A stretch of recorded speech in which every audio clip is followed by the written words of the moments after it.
Have you ever hunted springtime gobblers in cold, snowy conditions? I'm Matt Drury, and this is DoD TV. This segment of DoD TV is brought to you by Mossy Oak Obsession, concealed and committed. The new obsession pattern includes true to size limbs, leaves, barks, branches, and other digitally enhanced natural elements. Mossy Oak is proud to be the official camo pattern of the NWTF. Everyone out there having a great turkey season so far? I mean, I hope you are. Don't forget, you can head over to the DruryOutdoors.com journal section and check out all the team and see how they've done this spring. A couple of weeks back, Dad and his farm manager Forrest were on a mission to take down a couple of snow white strutters. I think we're taking the phrase old man winter to a whole nother level on this hunt.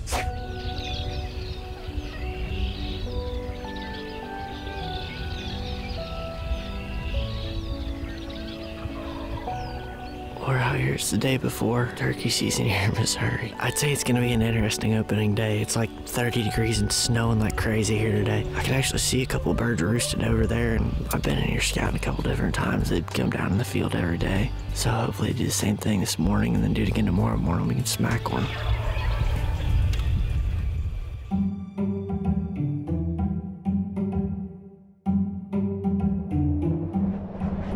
Well, we got the Avian X decoys loaded up. Got my game here.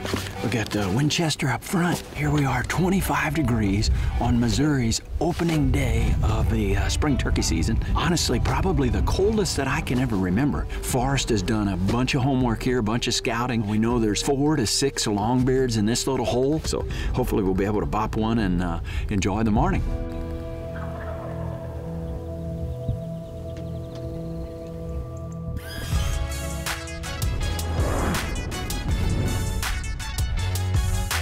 So here we have an 8-power Tioga binocular.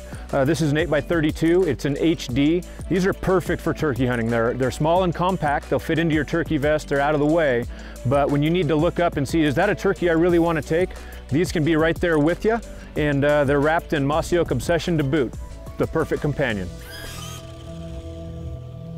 We've got 2 hens right here in a tree, and we've got several gobblers that have gobbled already, and are gobbling fairly decent for as poor as the weather conditions are. It was spitting snow earlier. We had snow last night. Snowed all day yesterday.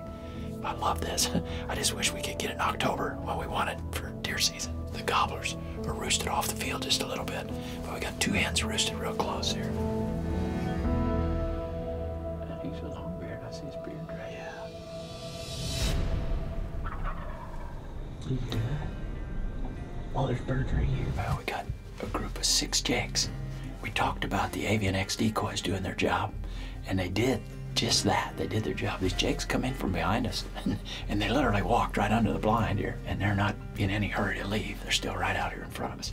But I'm hoping that we'll get one of these longbeards. There's 2 longbeards up on the hill with some hens, and we were hoping that these jakes might get these adults down in here. It has been absolutely cozy as could be here in this muddy bull blind this morning.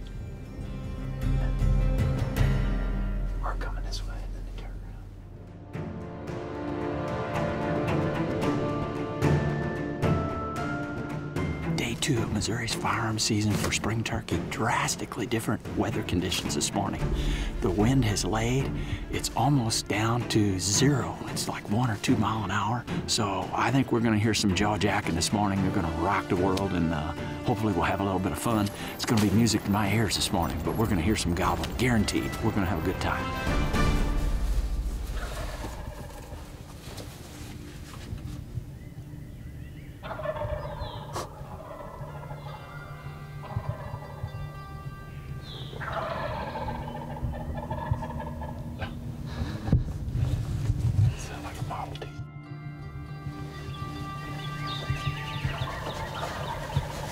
Gobblers in here now.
banking, they're gonna go with the decoys.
One to the left. Okay.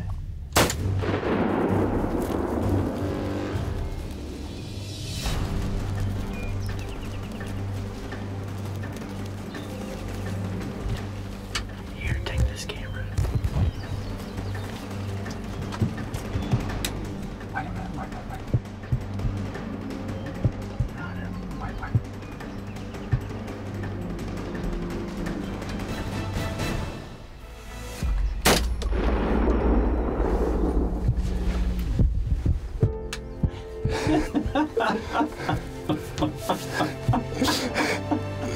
How about that, buddy? That's awesome.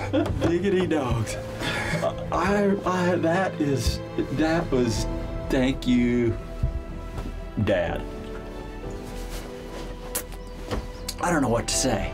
I'll tell you what, I gotta credit my buddy Forrest here, because he came in and he scouted 3 or 4 mornings here on this farm. One of the better turkey farms I've ever been on, not to mention whitetail farms. These birds had other birds with them up on the hump just like yesterday. But it just so happened that we had another turkey just to the south that started acting a little bit interested. So I started responding to him and disregarding these two. And finally, when I quit calling, they broke and down they came straight to the Avian X decoys. Just couldn't have happened any better. Had the gun all sighted in, we got the new loophole scopes on there, so neither one of them moved at all. I mean, they're right where we shot them. And thanks to my buddy Randy for the call. I can't thank you enough. I want you to come in on a hunt. I love you, always have. Well, on this crisp cold morning, I think breakfast is in order. Well, Forrest, here we sit behind this lucky little daily double, and you know, they say that persistence is a virtue, and I would have to say that it worked out pretty doggone well this morning, and a lot of it I can attribute to your scouting. We wouldn't have known how many turkeys were in here until you kind of gave me the info. Yeah, I mean, when I came in here scouting earlier in the season, I heard probably, I don't know, 15 birds gobbling, which a lot of us could have been the jakes we've been seeing in here. But these 2 birds were always up on this ridge back here behind us on the west side of this field, and almost every time I came in here, they came down into this bean field, so I figured when we got in here, they had to come in eventually. We sat in the Muddy Bull yesterday and had probably as bad of conditions or as cold of conditions as I remember hunting on opening day of Missouri season. It was brutal yesterday, and we even had said that maybe that weather had them a little bit mixed up. You know, we watched them literally fade off yesterday, but we said, you know what, let's go back, try it again. Typically, I'm not a real aggressive caller. I like to call a little bit, but not a lot. And this morning, I'd made up my mind that I was gonna hammer them because of the temperatures. So I did, I went pretty aggressive, and I called pretty consistently for a while there and kept them fired up. And then when I heard that other bird that sounded like an older turkey to the south and east, he finally responded, and then it seemed like he came just a little ways. So at that point, I made up my mind I was just gonna quit calling. You said, they're coming down off the hill. Man, all of a sudden you started charging down that hill, and I was like, oh, here they come. Here they come.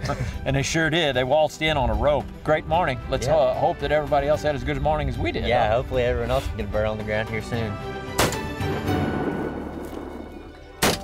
We're standing here on this 248 that we've been involved with. We started way back in the summer months and we went through the winter months. Now here we are in the spring. We harvested 2 birds here this morning. We were pretty lucky. And I cannot say enough about the number of turkeys that were on this little game-rich farm. The point I wanted to make is sometimes, you know, when a guy's trying to make a decision between leasing properties and or purchasing properties, it boils down to, well, do I have the finances or not? You know, when you're a blue-collar guy, sometimes you have trouble trying to figure out how you're going to get it done.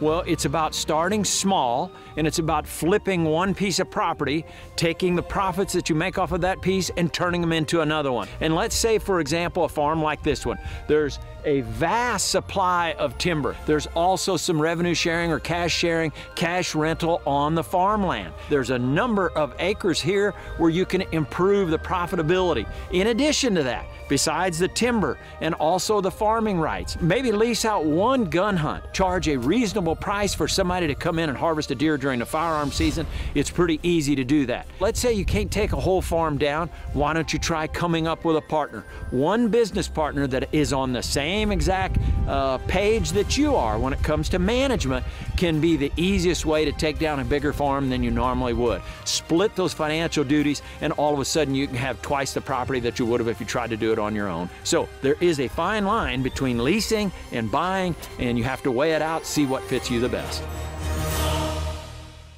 Wow, what an awesome turkey double in the northern Missouri timber. Newsflash, newsflash, newsflash. Don't forget, we're shooting for 100,000 subscriptions here on the Drury Outdoors YouTube channel. All we need is for you to help us out, and in return, you're gonna be automatically entered in for a chance at a free PSE bow. Until next time, thanks for watching and identify those turkey targets.